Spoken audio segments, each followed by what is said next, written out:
Hi friends, welcome to my channel. వచ్చిందండి వయ్యారి. పచ్చెనపప్పుతో అయితే నేను ఈరోజు పూర్ణం బూరెలు అయితే ప్రిపేర్ చేస్తున్నాను. నానబెట్టిన పచ్చెనపప్పుని ఇలా అయితే బౌల్లో వేస్తున్నాను. కొంచెం సాల్ట్ యాడ్ చేసేసి ఇప్పుడైతే వాటిని మెత్తగా ఉడకబెడుతున్నాను. అవి ఉడికేలోపు మనమైతే ఒక బౌల్ తీసుకొని ఆ బౌల్లో అయితే మనము గోధుమ పిండిని ఇలా జారులాగా మనమైతే వాటర్ యాడ్ చేసి బాగా మెత్తగా ఉండలు లేకుండా బాగా నీట్గా కలుపుకోవాలి. బాయిల్డ్ అయిన పచ్చెనపప్పునైతే ఇప్పుడు ఎలా ఉడికిందో మనమైతే చూస్తున్నాము. ఒక గెంటిని తీసుకొని గెంటిలో అయితే పప్పుని చూడండి, చాలా మెత్తగా అయితే ఉడికిపోయింది. ప్లీజ్ నా ఛానల్ని సపోర్ట్ చేయండి, లైక్ చేయండి. ఇప్పుడు నెక్స్ట్ అయితే మనము ఒక కప్పుతో అయితే పచ్చెనపప్పుని నానబెట్టుకొని బాయిల్డ్ అయితే చేసేసాము. ఆ కప్పుతోనే బెల్లాన్ని కూడా తీసుకున్నాను. ఈ మిక్సీ జార్లో అయితే ఉడకబెట్టిన పచ్చెనపప్పుని గెంటితో వేస్తున్నాను. తర్వాత నెక్స్ట్ అయితే మనము కప్పులో పెట్టుకున్న బెల్లాన్ని కూడా మిక్సీ జార్లో అయితే వేస్తున్నాను. అవి ముందుగా అయితే పొడి చేసి పెట్టేశాను. పొడి చేసిన బెల్లాన్ని అయితే దాంట్లోకి యాడ్ చేస్తున్నాను. గడ్డలు లేకుండా చిన్న ముక్కను కూడా మనము మెత్తగా వేస్తున్నాము. నెక్స్ట్ అయితే చూసేద్దాం వచ్చేయండి. ఇలా మెత్తగా గ్రైండ్ పట్టేసేసాము. చాలా మెత్తగా వచ్చింది. ఇప్పుడైతే మనము ప్లేట్లోకి అయితే చిన్న చిన్న లడ్డూలాగా చేస్తున్నాను. చూడండి ఎలా గుండ్రగా నీట్గా ఎలా వస్తుందో. ఇలా చిన్న చిన్న లడ్డూలాగా అయితే చేసేసి ప్లేట్లో అయితే పెట్టేస్తున్నాను. ఇవి చేస్తున్నప్పుడు అయితే మా పిల్లలు నాకొకటి ఇవ్వు మమ్మీ, నాకొకటి ఇవ్వు మమ్మీ అని అడుగుతున్నారు.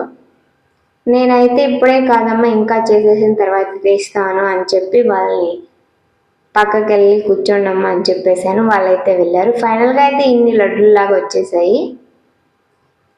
చూస్తుంటే నాకు కూడా తినేయాలనిపించింది. ఇప్పుడు మనము జారుడుగా కలుపుకున్న పిండిని అయితే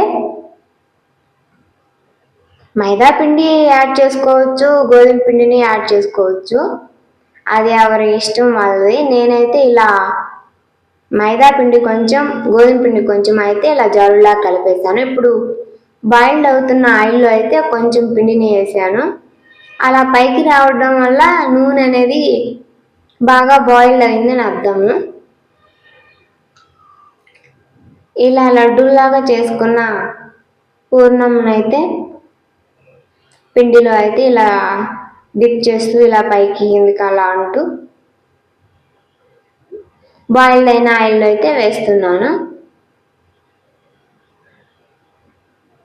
అలా ఒక్కొక్కటి ఇలా పిండిలో ఇలా కలుపుతూ అలా బాయిల్డ్ అవుతున్న కడాయిలో అయితే ఇలా వేస్తున్నాను.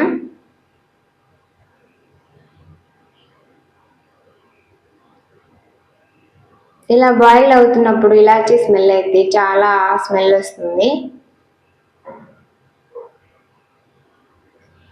ప్లీజ్ నా ఛానల్ని సపోర్ట్ చేయండి, సబ్స్క్రైబ్ చేయండి, షేర్ చేయండి, లైక్ చేయండి.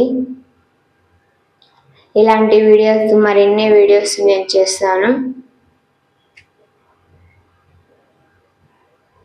ఇలా నా సబ్స్క్రైబర్ ఒకరైతే పూర్ణం బూరెలు చేయండి, మీరు ఎలా చేస్తారో మీ స్టైల్లో అని అడిగారు. నేనైతే ఇలా చేయడం అయితే ఈరోజు జరిగింది. ఇలా అన్నీ వేసేసిన తర్వాత గ్రే కలర్ వచ్చిన వాటిని అన్నిటిని మాత్రం ఇలా ప్లేట్లోకి అయితే సర్వ్ చేసి పెట్టేసుకుంటున్నాను.